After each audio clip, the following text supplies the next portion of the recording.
কে তোমায় বলে বারাঙ্গনা মা, কে দেয় থুতু ও গায়ে? হয়তো তোমায় স্তন্য দিয়াছে সীতা সম সতী মায়ে। নাই হলে সতী, তবু তো তোমরা মাতা ভগিনীরই জাতি। তোমাদের ছেলে আমাদেরই মতো, তারা আমাদেরই জ্ঞাতি। আমাদেরই কোনো বন্ধু স্বজন, আত্মীয় বাবা কাকা, উহাদের পিতা, উহাদের মুখে মোদেরই চিহ্ন আঁকা।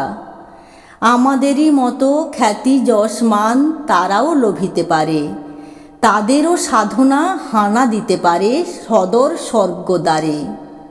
স্বর্গবেশ্যা ঘৃতাচি পুত্র হল মহাবীর দ্রোণ, কুমারীর ছেলে বিশ্বপূজ্য কৃষ্ণ দ্বৈপায়ন।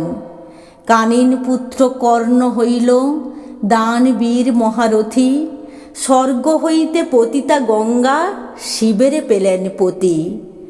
শান্তনু রাজা নিবেদিল প্রেম পুনঃ সেই গঙ্গায়, তাঁদেরই পুত্র অমর ভীষ্ম কৃষ্ণ প্রণমে যায়।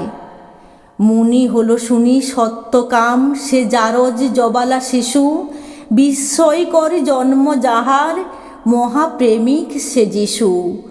কেহ নহে হেথা পাপ পঙ্কিল, কেহ সে ঘৃণ্য নহে, ফুটিছে অযুদ বিমল কমল কামনা কালীয় দহে। শোনো মানুষের বাণী, জন্মের পর মানব জাতির থাকে নাকো কোনো গ্লানি। পাপ করিয়াছি বলিয়া কি নাই পুণ্যেরও অধিকার? শত পাপ করি হয়নি ক্ষুণ্ণ দেবত্ব দেবতার। অহল্যা যদি মুক্তি লভে মা মেরি হতে পারে দেবী, তোমরাও কেন হবে না পূজ্যা বিমল সত্যসেবী?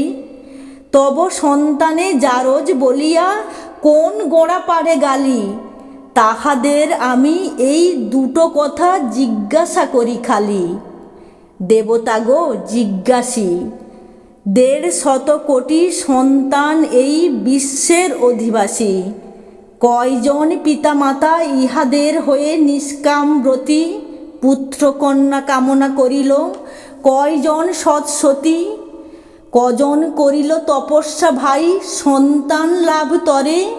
কার পাপে কোটি দুধের বাচ্চা আতুরে জন্মে মরে? সেরে পশুর ক্ষুধা নিয়ে হেথা মিলে নরনারী যত, সেই কামনার সন্তান মোরা তবুও গর্ব কত। শুনো ধর্মের চাই, জারজ কামজ সন্তানে দেখি কোনো সে প্রভেদ নাই। অসতী মায়ের পুত্র সে যদি জারজ পুত্র হয়, অসৎ পিতার সন্তানও তবে জারজ সুনিশ্চয়।